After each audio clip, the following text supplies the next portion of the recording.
वहीं भाजपा के राष्ट्रीय अध्यक्ष जेपी नड्डा ने बड़ा बयान देकर देश की राजनीति को गरमा दिया है।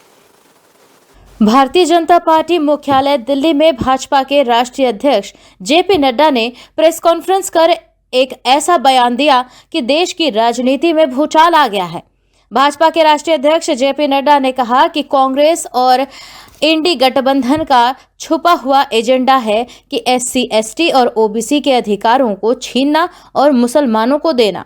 कांग्रेस कहती है कि देश के संसाधनों पर पहला हक मुसलमानों का है, जबकि प्रधानमंत्री मोदी कहते हैं कि संसाधनों पर पहला हक गरीबों का है।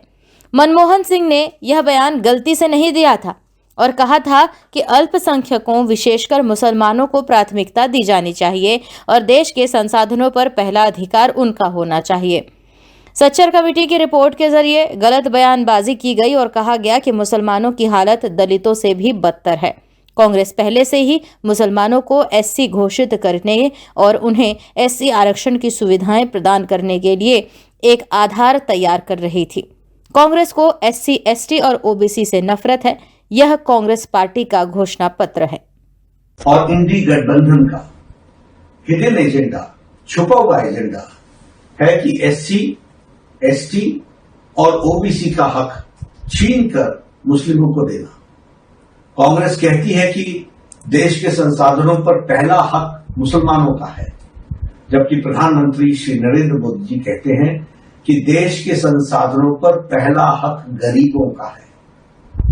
दिसंबर 2006 को नेशनल डेवलपमेंट काउंसिल को संबोधित करते हुए प्रधानमंत्री मनमोहन सिंह ने कहा था, और मैं याद दिलाना चाहता हूं कि we will have to devise innovative plans to ensure that minorities, particularly the Muslim minority, are empowered to share equitably in the fruits of development. They must have the first claim on resources. Manmohan Singh ji ने यह बयान गलती से नहीं दिया था, बल्कि जानबूझकर दिया था, क्योंकि अप्रैल 2009 में फिर से मनमोहन सिंह ने मुंबई में प्रेस कॉन्फ्रेंस के दौरान एक प्रश्न के जवाब देते हुए फिर अपने बयान को सही ठहराया और कहा कि माइनॉरिटीज का, खासकर मुस्लिमों को प्रायोरिटी मिलनी चाहिए और उनको संसाधनों, देश के संसाधनों पर पहला हक होना चाहिए। सच्चर कमेटी की रिपोर्ट के माध्यम से गलत बयानी की गई और मुसलमानों की हालत दलितों से भी खराब है, ये कहा गया। मतलब यह है कि कांग्रेस पहले से ही आधार बना रही थी कि येन केन प्रकारेण मुस्लिम को एससी, अनुसूचित जाति घोषित कर मुसलमानों को एससी आरक्षण की वैधता दिला दी जाए। कांग्रेस की एससी, एसटी और ओबीसी के अधिकारों पर डाका डालने की यह आदत बहुत पुरानी है। यहां तक कि बाबा साहब भीमराव अंबेडकर ने 27 अक्टूबर 1951 को कहा था कि पिछले 20 वर्षों में पंडित नेहरू ने 2000 भाषण दिए हैं, लेकिन उन्होंने एक बार भी अनुसूचित जाति के कल्याण के बारे में बात नहीं की है।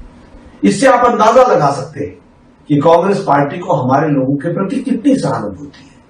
पंडित नेहरू हमेशा मुसलमानों के पक्ष में रहते हैं। मैं नहीं चाहता कि मुसलमानों की उपेक्षा हो, कदापि हम नहीं चाहते कि मुसलमानों की अपेक्षा हो, लेकिन मैं यह जरूर चाहता हूं कि मुसलमानों को अन्य समुदायों की कीमत पर अनुचित लाभ नहीं उठाना चाहिए। जिन्हें अधिक सुरक्षा की आवश्यकता है उन्हें ही लाभ मिलना चाहिए। कांग्रेस ने राष्ट्रीय धार्मिक और भाषाई अल्पसंख्यक आयोग का गठन कर यह साजिश रची कि मुसलमानों में भी जाति है, इसलिए उनमें भी एससी माना जाए और एससी लिस्ट में आरक्षण दिया जाए।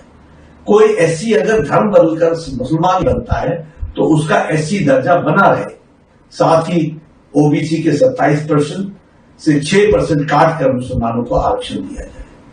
कांग्रेस ने कोर्ट के कानून को बदलकर एएमयू, जामिया मिलिया जैसे संस्थानों में एससी, एसटी, ओबीसी रिजर्वेशन को खत्म किया। 1981 में कांग्रेस ने एससी, एसटी और ओबीसी के रिजर्वेशन को छीनने के लिए अलग एएमयू अमेंडमेंट एक्ट 1981 लाकर कोर्ट के फैसले को बदल दिया।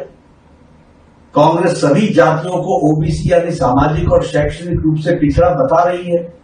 कांग्रेस ने आंध्र प्रदेश में 4 बार मुस्लिम रिजर्वेशन को इम्प्लीमेंट करने की कोशिश की। सुप्रीम कोर्ट के इंटरवेंशन के कारण कांग्रेस सरकार इसे लागू नहीं कर पाई। न्यू वीडियोस की अपडेट पाने के लिए सब्सक्राइब करें इंडियन न्यूज को और बेल आइकन को दबाएं।